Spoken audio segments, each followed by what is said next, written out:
sou aluno de licenciatura em filosofia na UNB e hoje eu vou falar um pouquinho sobre essa minha pesquisa de iniciação científica, que ainda está em andamento, sob orientação do professor Aguinaldo. O título é Superstição, uma investigação conceitual.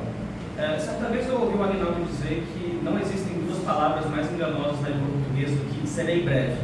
Então eu vou tentar ser breve, que eu acho que é mais honesto de se fazer. Bom, no senso comum, a gente parece ter uma ideia do que é superstição. A gente consegue nomear várias superstições populares na nossa cultura, a gente acusa as pessoas de serem supersticiosas, ou dizemos que nós mesmos somos supersticiosos, e no geral é um conceito bem intuitivamente pejorativo, né? Ninguém quer que a sua crença pessoal seja vista como uma mera superstição. Só que, indo além do senso comum, o que define superstição? Será que é um conceito meramente normativo ou ele também tem conteúdo descritivo? Esse conteúdo muda de acordo com o tempo, de acordo com a cultura, ou é algo mais fixo? E talvez a questão mais interessante, por isso a imagem, o quão válida é uma acusação de superstição no contexto de um debate acadêmico, de um debate filosófico.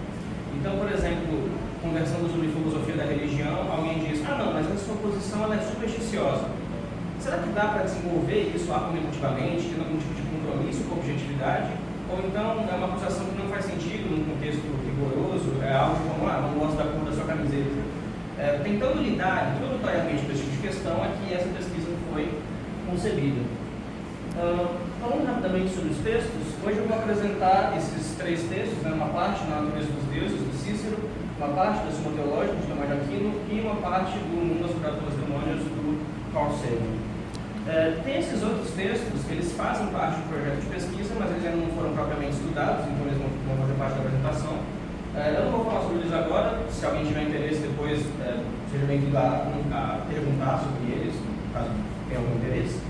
Mas enfim, começando então propriamente com a Natureza dos Deuses, do Cícero. Esse é um diálogo filosófico escrito pelo Cícero, e quando ele escreve, ele tem muito interesse, ele está muito preocupado com a religião romana. É sempre importante lembrar que religião, no contexto romano, o culto religioso, não é importante propriamente no que diz respeito à salvação das almas, ou ao aperfeiçoamento da minha vida moral, ou qualquer coisa do tipo. Não. A função do culto religioso é muito mais social, muito mais ligada à vida pública, às atividades militares, à vida política, de fato.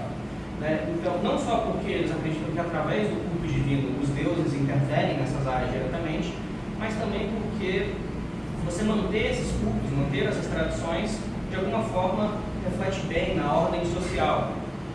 Então, nesse sentido, a superstição seria um problema não porque ela é um pecado, ou porque o Deus errado está sendo cultuado, ou qualquer coisa do tipo, e sim porque ela está indo em oposição à religião e, portanto, ela causaria algum mal social. Mas o que é superstição propriamente para o Cícero? Bom, em dado momento do segundo livro da obra, o Lucílio Balbo, que é esse personagem estoico, ele vai diferenciar etimologicamente o supersticioso do religioso. O supersticioso é aquela pessoa que, carregada de medo, carregada de ansiedade, passa o dia inteiro rezando, fazendo sacrifícios para os deuses, um culto divino constante, pela sua própria proteção, pela proteção da sua família, etc. Então é um cara meio paranoico, por assim dizer. Em oposição a isso, você tem o religioso. O religioso, ele estuda o culto divino devidamente, moderadamente, e repassa esses estudos para os seus colegas. Religião, etimologicamente nesse sentido, vem de repassar. Então, a superstição, ao que tudo indica, é uma espécie de religião defeituosa, excessiva, um culto divino excessivo, desnecessário, carregado de angústia. E o próprio Balbo vai dizer que o supersticioso, o adjetivo supersticioso é uma censura e religioso é um elogio. Só que, logo após dessa definição, o próprio Balbo diz que, mais tarde, a palavra supersticioso passou a ter um campo de aplicação mais vasto. E ele não elabora isso, então ele dá uma definição, mas logo em seguida ele fala, talvez não seja exatamente assim hoje em dia, e ele segue falando de outras coisas, acaba ficando meio vago. E dessa vagueza, talvez a gente possa já falar do Tomás de Aquino na Suma Teológica. Ele fala sobre superstição na segunda sessão da segunda parte da Suma Teológica, nas questões de 92 a 96. E já na questão 92, ele vai ir contra isso que o Cícero fala, porque ele vai argumentar, com muita razão, que você conhecer a raiz etimológica de uma palavra não ajuda em praticamente nada para você saber o significado dela, de fato. Então, a definição que ele dá, né, no segundo livro, como é etimológica, não é tão útil. E, mais do que isso, ele vai dizer que essa ideia de culto divino quantitativamente excessivo não existe, porque, né, no momento anterior da Suma Teológica ele fala, não se pode retribuir a Deus tanto quanto lhe é devido. A gente está em dívida eterna, infinita com Deus, então você pode cultuá-lo o dia inteiro e não tem excesso quantitativo nesse caso. Mas então, o que é a superstição?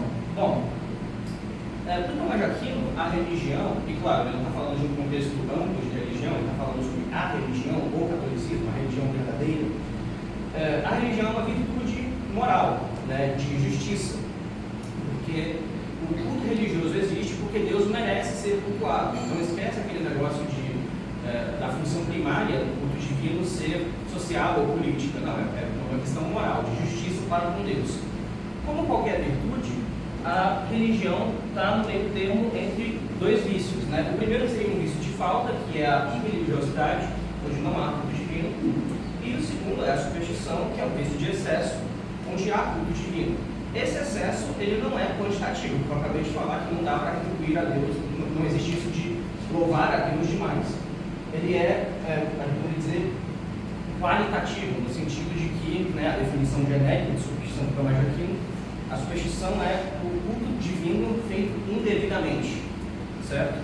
E aí, muito sofisticadamente, ele vai distinguir diferentes tipos de superstição, né? Tem o culto divino feito ao Deus verdadeiro indevidamente, tem o culto divino feito a quem não se deve, ou seja, qualquer um ou qualquer coisa que não seja Deus. E aí, nessa segunda parte, nós temos a idolatria, a adivinhação e as observâncias. Eu vou falar rapidamente sobre cada uma delas. Bom, no culto divino feito ao Deus verdadeiro indevidamente, a questão é que, mesmo você, numa tentativa genuína de adorar ao Deus verdadeiro, você ainda tem a falha humana, né, na liturgia, por exemplo. Então, você pode ministrar um culto seguindo princípios teológicos ou filosóficos equivocados, e isso já traria um erro para o culto e já tornaria superstição. Ou então a pessoa que está ministrando o culto não lhe é devido esse cargo e ela está fazendo de qualquer jeito. Então, mesmo numa tentativa genuína de você fazer o certo, que seria adorar o Deus verdadeiro, você acaba caindo na superstição. Já o culto divino feito aqui não se deve, tem esses três tipos. No culto divino correto, ele existe para que você reverencie a Deus. O oposto a isso seria você reverenciar uma criatura, e é isso que é a idolatria. Basicamente, a gente observa que algumas criaturas são mais superiores do que outras, né, porque elas são mais próximas de Deus. E aí o erro é você cultuar essas criaturas como se elas fossem Deus. E isso é errado, porque só Deus merece o culto, porque Ele é o mais superior de todos, e os outros só são mais ou menos superiores em relação a eles. Então só Ele merece a latria, certo? No culto divino correto, ele é feito para que o sujeito que está prestando o culto seja instruído por Deus. O oposto a isso seria você buscar a instrução ou conhecimento de um demônio, direto ou indiretamente, você sabendo ou não, e nisso entra a adivinhação. A adivinhação seria a tentativa de prever antecipadamente eventos futuros de maneira indevida. Tem um jeito correto, tem um jeito genuíno de você prever eventos futuros cientificamente, só que quando você tenta prever algo que é imprevisível, né, que só Deus conseguiria prever, por assim dizer, você cai na adivinhação. Eu posso explicar isso muito melhor depois, se alguém tiver entender isso. E por fim, as observâncias. O culto divino correto, ele existe de tal modo que o sujeito ele quer cumprir os preceitos divinos. Oposto a isso são as observâncias. Observância é o cumprimento de preceitos não divinos como se eles fossem divinos. Aqui eu acho que entra o que muitos de nós pensamos quando tem a superstição. Então, tipo, cruze os dedos que você vai ter sorte, evita de passar embaixo de uma escada, que dá azar, etc. Ou então, coisas do tipo, você está cumprindo esses preceitos como se eles realmente fossem efetivos. O Tomás de Aquino vai dizer que não só é superstição e pecado, etc., mas ao contrário da adivinhação, as observâncias são, na maioria das vezes, inúteis, elas não fazem realmente o efeito. Então elas nem valem muito a pena. Bom, passando então para o último que eu vou falar aqui, que é o Mundo Assombrado pelos Demônios, do Carl Sagan. Eu até trouxe o livro aqui, né, um livro bem grande, mas surpreendentemente eu acho que é o que eu tenho menos tempo coisa para falar sobre. Nesse livro, eu acho que o problema central do livro é resumido nessa frase, né? Nós criamos uma civilização global em que os elementos mais cruciais dependem profundamente da ciência e da tecnologia. Também criamos uma ordem em que quase ninguém compreende a ciência e a tecnologia. É uma receita para o desastre, né? Então, como é que a gente resolve como é que a gente evita esse desastre? O Sagan vai argumentar que a resposta não está em você divulgar os resultados científicos de fato. Porque para um leigo, os resultados da ciência são tão críveis quanto os resultados da pseudociência, ele não consegue distinguir eles. O problema é que a pseudociência é muito mais divulgada, então as pessoas acabam acreditando em coisas falsas. Mas se você começasse só a divulgar a ciência, não resolveria o problema, porque as pessoas agora teriam apenas... Você ainda não tiraria a pseudociência de jogo. Para você tirar a pseudociência de jogo, você não propõe que você tem que instruir, alfabetizar as pessoas cientificamente através do método científico. Então as pessoas têm que conhecer o método científico, elas têm que se tornar céticas, né, cientificamente. Ele não usa esse termo, mas elas têm que saber mais filosofia da ciência propriamente. Bom, né, e aí eu acho que a frase que melhor resume isso é: o método da ciência, por mais infandonho e ranzinza que pareça, é muito mais importante do que as descobertas dela. Onde é que entra a superstição nisso tudo? Bom, esse livro, ele não é um livro propriamente acadêmico, é um livro de divulgação científica, é feito para o público geral, etc. E o Sagan não é um filósofo da ciência, ele é um astrônomo e tudo mais. Então, um problema que esse livro tem é que ele tem uma certa imprecisão conceitual. Ele fala muito de superstição, mas ele nunca define o que é superstição. Então, um pesquisador que queira pesquisar sobre superstição, como eu, tem que conjecturalmente pensar o que ele quer dizer quando ele fala de superstição. A gente poderia pensar que, do mesmo modo que a ciência, que a pseudociência, ela quer ser científica, mas não consegue, ela não passa pelo crivo do método científico, a religião, talvez, a superstição, talvez seja uma tentativa de ser uma religião ou uma espiritualidade, mas que não tem chão nisso. Só que mesmo assim ainda é muito complicado, porque a gente teria que falar sobre o que o Sagan fala desse livro sobre religião. E ele também é muito impreciso quando ele fala sobre religião, ele pisa em ovos muitas vezes. Às vezes ele fala que dá para você ser um religioso, genuíno, e mesmo assim não ser um pseudocientista. Outras vezes ele fala que as religiões servem para que algumas superstições têm proteção do Estado. Enfim, é um pouco inconclusivo, mas eu gosto bastante dessa frase. Libertar-se da superstição não basta para o crescimento da ciência. Libertar-se da superstição é uma condição necessária, mas não suficiente para a ciência. Porque você poderia imaginar uma sociedade onde, sei lá, uma espécie de ditadura científica, onde as informações pseudocientíficas são jogadas fora. Mesmo assim, a sociedade não seria instruída cientificamente, porque eles não conhecem o método. Eles têm acesso às informações verdadeiras, só que eles não pensam por si mesmos, eles não verificam aquilo de fato. Então, talvez a partir disso dê para a gente começar a pensar sobre superstição e pseudociência. Ele, o tempo todo no livro, ele aproxima a superstição da pseudociência e afasta da ciência genuína.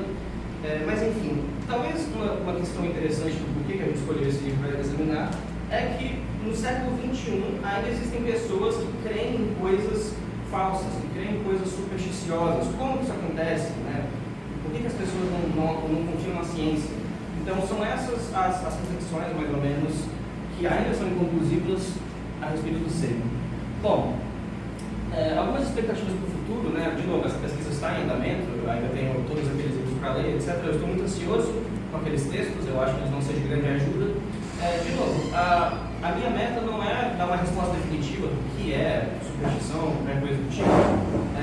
É mais tentar clarear o caminho para depois de uma resposta. Então, eu acho que esse movimento que a gente está fazendo agora de coletar conteúdos horizontalmente é importante para depois a gente erguer alguma coisa.